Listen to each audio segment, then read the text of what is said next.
She didn't leave because Robert stopped loving her. She left because every unanswered call quietly taught Margaret that patience slowly felt less like love and more like being invisible.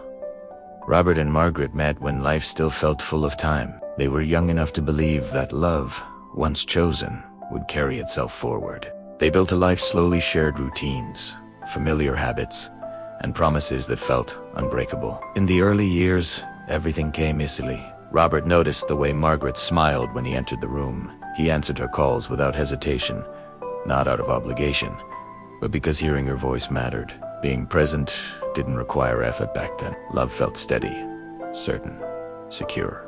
As the years passed, Robert began to believe that commitment was enough. He thought love didn't need daily attention, that once two people belonged to each other, the feeling would simply remain. Margaret, however, believed love was something you chose again every day. At first, both beliefs seemed to work. Life moved forward.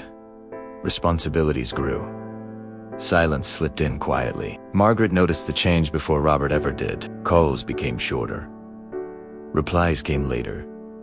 Some never came at all. Still, she didn't confront him.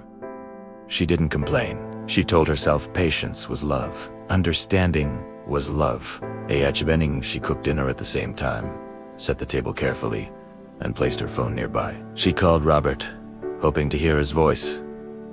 Before he came home, when the phone went unanswered, she found reasons to excuse the silence. He must be busy, he must be tired.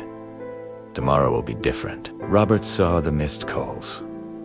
To feel alarmed. He assumed Margaret would always be there, always waiting, always understanding. He didn't realize that unanswered calls slowly tease someone that they don't matter. Absence, when repeated often enough, becomes louder than any argument. Weeks passed, then months, then years. Margaret still smiled when Robert came home. She still asked about his day. She still served dinner warm. But love, when carried alone for too long, becomes heavy. Endurance began to feel like erasing herself. What once felt like devotion slowly turned into exhaustion. One evening, Margaret didn't call.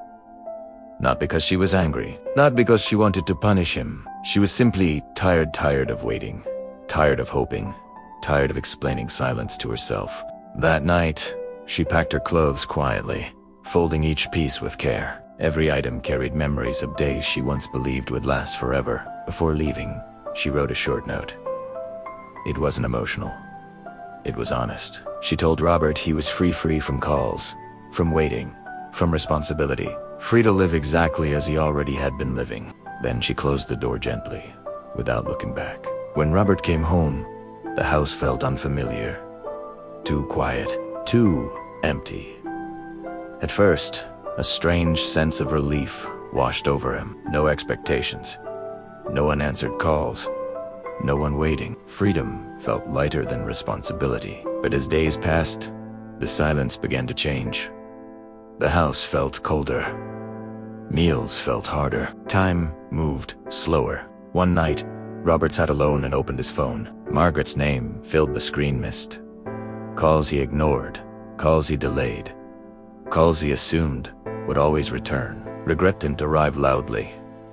It settled into his chest, calm and heavy. That was when understanding finally reached him. Love doesn't disappear suddenly. It fades when it feels unseen for too long. Robert went to Margaret's mother's house without rehearsing his words. Apologies felt small compared to years of absence.